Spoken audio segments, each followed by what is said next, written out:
नमस्कार, आप देख रहे हैं सी न्यूज। मैं हूं आपके साथ अभिषेक शर्मा। सी न्यूज पर आप सभी का स्वागत है। सी न्यूज पर वक्त है न्यूज बुलेटिन का, तो आइए नजर डालते हैं इस वक्त की कुछ खास खबरों पर। लॉकडाउन 5 के चलते केंद्र से लेकर प्रदेश सरकार तक कई प्रकार की गाइडलाइंस में बदलाव किया गया है, जिसके तहत आगामी 6 जून से धार्मिक स्थलों को सशर्त खोले जाने का प्रस्ताव यूपी के मुखिया योगी आदित्यनाथ ने पास किया है, जिसके मद्देनजर अलीगढ़ के धर्म गुरुओं ने अपनी अलग अलग प्रतिक्रिया देते हुए इसे स्वागत योग्य बताया। वहीं हिंदू धर्म गुरु ने कहा कि मंदिरों में भक्तों को सिर्फ दर्शन कराया जाए, किसी प्रकार की पूजा सामग्री लाने पर प्रतिबंध आवश्यक है। दर्शन के दौरान सोशल डिस्टेंसिंग का भी ध्यान रखते हुए केवल 10 से 15% भक्तों को ही प्रवेश दिया जाए। इस दौरान सैनिटाइजेशन और थर्मल स्कैनिंग बहुत ही आवश्यक है। वो जो है, मुझे तो लग रहा है कि केसेस तो बहुत बढ़ रहे हैं। मैंने एक सवाल करा नहीं, फिर आपसे मैंने पता नहीं जवाब देंगे क्या। मैं कहता है जैसे आपने कहा कि संक्रमण भक्तों के द्वारा नहीं लाई जाए, जो दूषित हो, सभी में दूषित कुछ चीज़ पहुँचे, इसलिए केवल दर्शन के लिए धर्मस्थल खोलने चाहिए। अभी प्रार्थनाएं, सभाएं, धार्मिक कार्यक्रम ये अभी पूर्णतः बंद रहने चाहिए, दर्शन हेतु खोल देने चाहिए। साथ ही साथ जो भी भक्त आए उनको पहले हैंड सैनिटाइज कराना चाहिए, थर्मल स्कैन, उसके उपरांत ही मंदिर में प्रवेश मिलना चाहिए। तो जैसे पहले लोग आया करते थे धर्मस्थलों पर, क्या अब दोबारा से वही भीड़ होगी या फिर जो पहले लोग दिखते थे धर्मस्थलों पर उस तरह से दिख पाएंगे या लोग नहीं, अभी तो मुझे नहीं लगता कि उस तरह से लोग आएंगे भी, लेकिन अगर सुविधाएं होंगी धर्मस्थलों की तरफ से तो लोग दर्शन हेतु आएंगे। पहले ऐसा होता था कि धर्मस्थल में प्रार्थना भी करते थे, बैठते भी थे, पाठ भी करते थे, तो उससे समय ज़्यादा लगता था। तो मैं यही विनती करना चाहता हूँ सभी भक्तों से कि घर में बैठ के पाठ पूजा करें, दर्शन हेतु यहाँ आ सकते हैं ताकि अपना व्रत खोल सकें, अपना नियम पूरा कर सकें। क्या नाम है आपका? मैं योगी कौशलनाथ। क्योंकि श्री नरेंद्र मोदी जी ने कहा है कि जान है तो जहान है, ये बहुत ज़रूरी है हमारे लिए। और सभी धार्मिक स्थलों पर जितने भी श्रद्धालु जन आते हैं वो मास्क पहन के आएँ और सैनिटाइज का इस्तेमाल करना चाहिए, हाथ धो के आना चाहिए। और इसका मतलब ये नहीं कि उन्होंने धार्मिक स्थल खोलने की अनुमति प्रदान की है।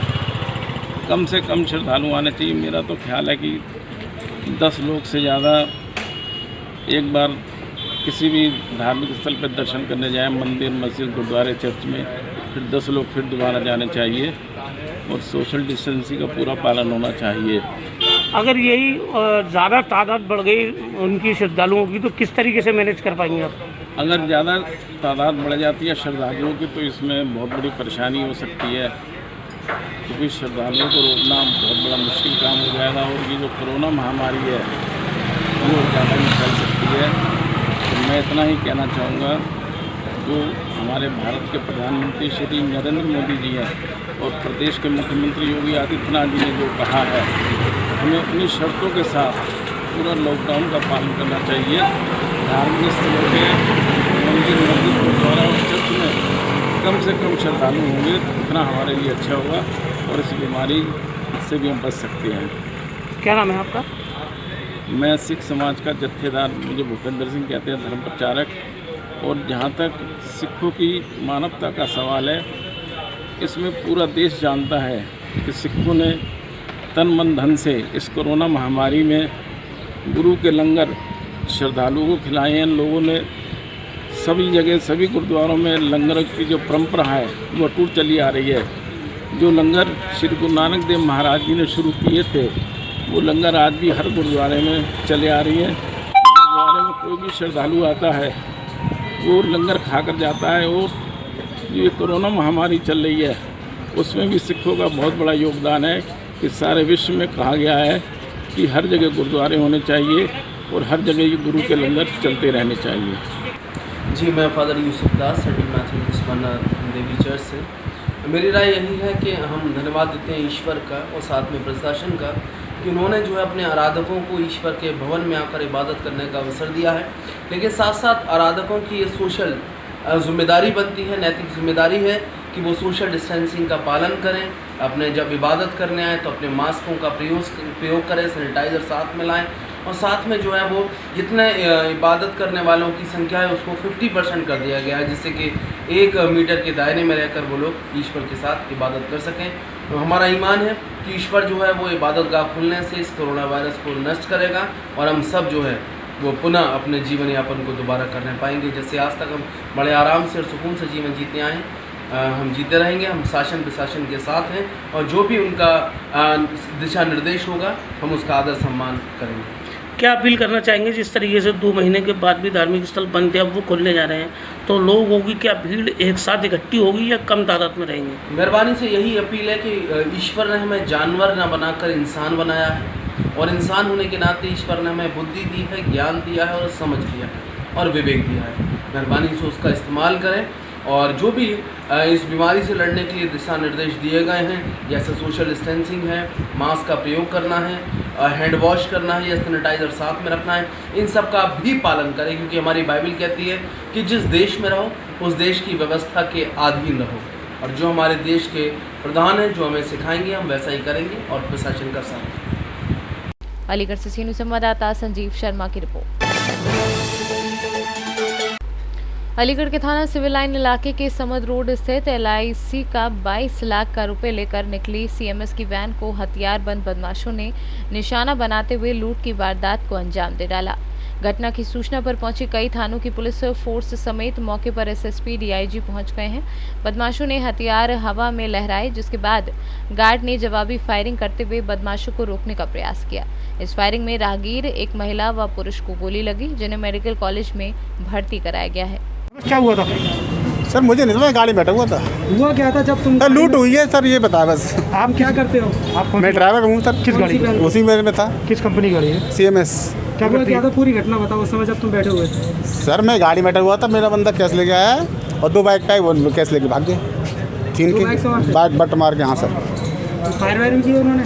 सर हाँ उन्होंने फायर किया था। कितने फायर हो गए सर? ये नहीं पता था, एक फायर हुआ था बस। पुलिस की तरफ से भी फायर हो गया जी? यहाँ से भी सुरक्षा गार्ड ने भी फायर किया? हाँ हमारे भाई गार्ड में फायर किया था हवा में। किसी को गोली लगी? ये पता नहीं, बता रहे हैं 2 की लग गई है किसी की। क्या नाम बताओ तुमने अपना? मेरा संतोष कुमार। कब से काम कर रहे हो? ये 8 साल हो गए मुझे। किसी एजेंसी की तरफ? जी सर। कौन सी एजेंसी से? सिकोटांसी अब CMS हो गई है। लेकिन कौन सी वैन थी ये? जी CMS की है। कैश कौन का था जी? LIC का। कितना था? 22 के समथिंग था।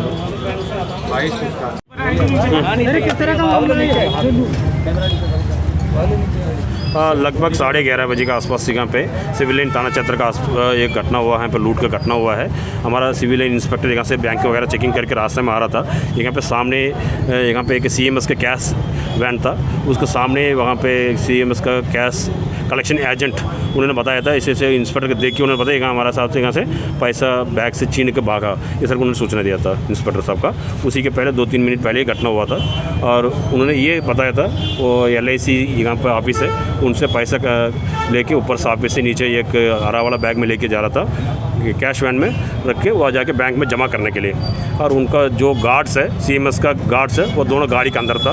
ये पैसा लेके नीचे उतरने के बाद वो कैश वैन का ताला खोलने के कर रहा था, उसके पीछे से 2 लोग आए मोटरसाइकिल में, एक आदमी उनके पीछे से मारा है और उसके बाद तुरंत उन्होंने बैग नीचे छोड़ दिया था और उसके बाद उन लोग बैग लेके तुरंत भागने की कोशिश किया। और उसके बाद इन्होंने भी अंदर गार्ड 2 लोग बैठा था, उन लोग का बाद में खोल के बाहर आया था, उस पर एक गार्ड उन्होंने पीछे पड़ने की कोशिश किया, पीछे पड़ के फायरिंग भी करके भागा था गार्ड। फिर भी वहाँ पे फायर करने में 2 लोग जो लोग रोड पर खड़ा था उसका 2 लोग का चर्रा पड़ी है, एक आदमी का हाथ में एक आदमी पैर पे, और उसको लेके उन लोग मोटरसाइकिल में लेके तुरंत पैसे लेके भाग गया। और पैसा लगभग 22 लाख आसपास बता रहा है और हमने टीम गठित कर लिया है। एक आसपास CCTV कैमरा का सबका हम लोग चेकिंग करवा रहा है और उनसे बात कर रहे हैं घटना कैसे हो सब। सर जब गोली लगी क्या स्थिति उनकी? वो सब ठीक है, उसको नॉर्मल, उनको तो चर्रा पड़ी है, एक हाथ में एक पैर पे लगी है।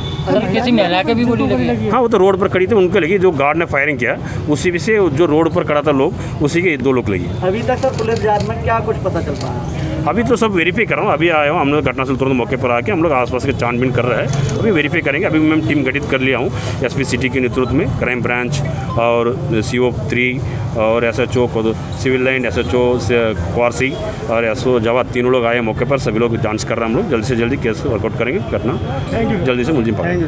Thank you. अलीगढ़ से सीनू संवाददाता संजीव शर्मा की रिपोर्ट। अलीगढ़ जनपद में जिस दिन से लॉकडाउन शुरू हुआ था उसी दिन से सभी मंदिरों के पट बंद कर दिए गए थे और ताले लगा दिए गए थे। अब सब कुछ खुलने के बाद भक्तों में एक आस जगी है कि 8 जून से मंदिर के पट भी खुल जाएंगे। अब देखना ये होगा कि भक्तों को किस तरह से मंदिरों में प्रवेश कराया जाएगा और पूजा अर्चना की जाएगी। खैर रोड स्थित खेरेश्वर धाम हरिदास जी की जन्मस्थली सिद्धपीठ खेरेश्वर धाम पर हैं। इस समय हम जिस दिन से भी लॉकडाउन शुरू हुआ है तभी से आप देख सकते हैं इन तस्वीरों में बिल्कुल पट बंद कर दिए गए हैं, ताला डाल दिया गया है गेट पर। भक्त भी आ रहे हैं तो बाहर से ही पूजा कर रहे हैं और भोले बाबा का आशीर्वाद पा रहे हैं।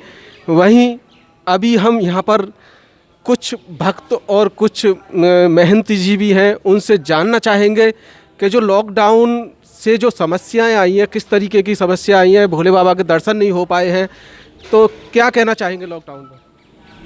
सर जी बात यह है कि यहाँ पर जिस दिन से लॉकडाउन लगा ये सिद्ध खेरेश्वर पीठ मंदिर है। यहाँ ये स्वयंभू शिवलिंग है ये, तो यहाँ पे बहुत दूर दूर से लोग बाग यहाँ पे आते हैं और दर्शन करते हैं और अपनी मन की मुराद पूरी करते हैं। जब से लॉकडाउन लगा हुआ है तब से यहाँ पे भक्तों का तांता तो खैर लगता है, पर बात जो है वो यहीं से बाहर से ही दर्शन करके और चले जाते हैं। सिर्फ अब को मन में आस लेकर कि नहीं हमें दर्शन नहीं हो पा रहे बाबा के, वो प्रार्थना करते हैं कि हे परमपिता परमेश्वर भोलेनाथ, तू जो का यहाँ पर जो कोरोना वायरस ने जो फैला रखा है इससे तू हमें मुक्ति दिला और हमारे पट को का खुलवा और खोल के नहीं है जो है, जिससे कि हम भक्त लोग जो है यहाँ पे आके इसके तेरे दर्शन करें और तेरी पूजा पाठ और गुणगान करें।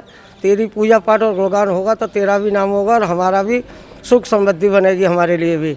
पर जो सिद्धपीठ मंदिर होने के नाते इस जगह जो कुछ मांगने आता है उसको इस जगह हर कुछ मिलता है।